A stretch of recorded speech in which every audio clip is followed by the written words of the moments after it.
It was a lovely warm afternoon in Momin Valley. Everywhere there was the warm scent of flowers and the hum of bees.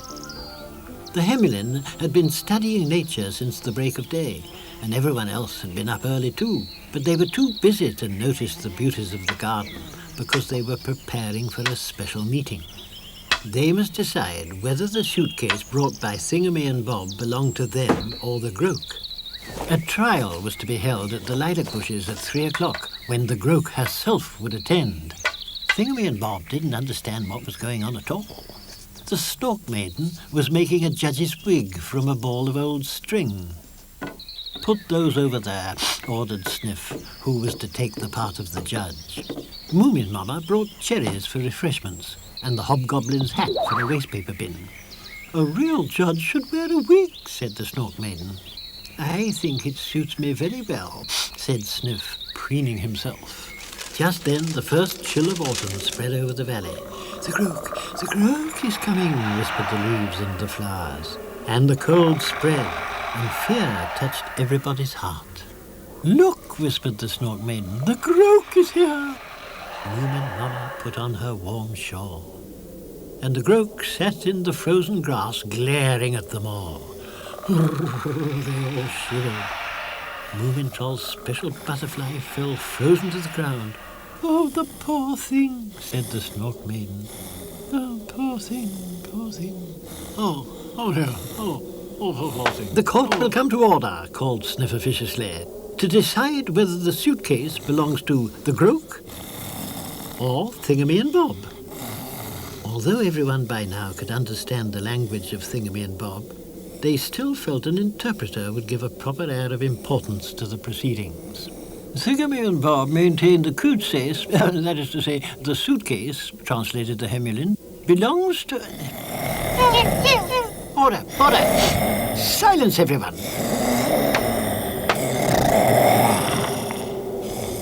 Now let us discover something more about this suitcase. What does it contain? "Thingamy and Bob think it contains the most beautiful thing in the world," translated the Hemulin. "But the Groke just thinks it's worth the most money." Now, who has the greatest right to it? The Groke or Thingamy and Bob? "The Groke! I judge in favour of the Groke," shouted Sniff. "You say the Groke? But nobody likes the Groke." "No, she's evil." "The Groke's evil," shouted the witnesses. "Silence," demanded Sniff. Then Moomin Mama rose to her feet. "Could we buy the contents of the suitcase from the Groke?" she said.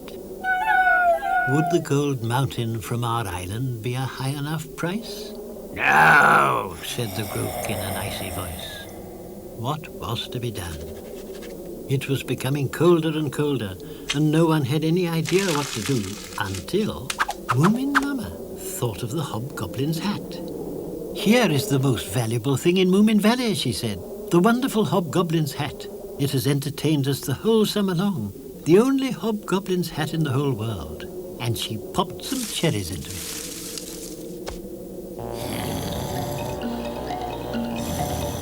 "I only hope the cherries don't turn into something nasty," whispered Snufkin.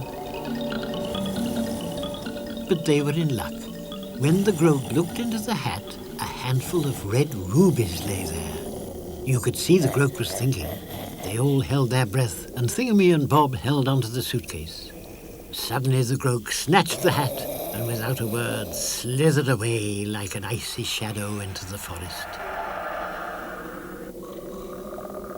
As soon as she'd gone, everything in the garden warmed back into life.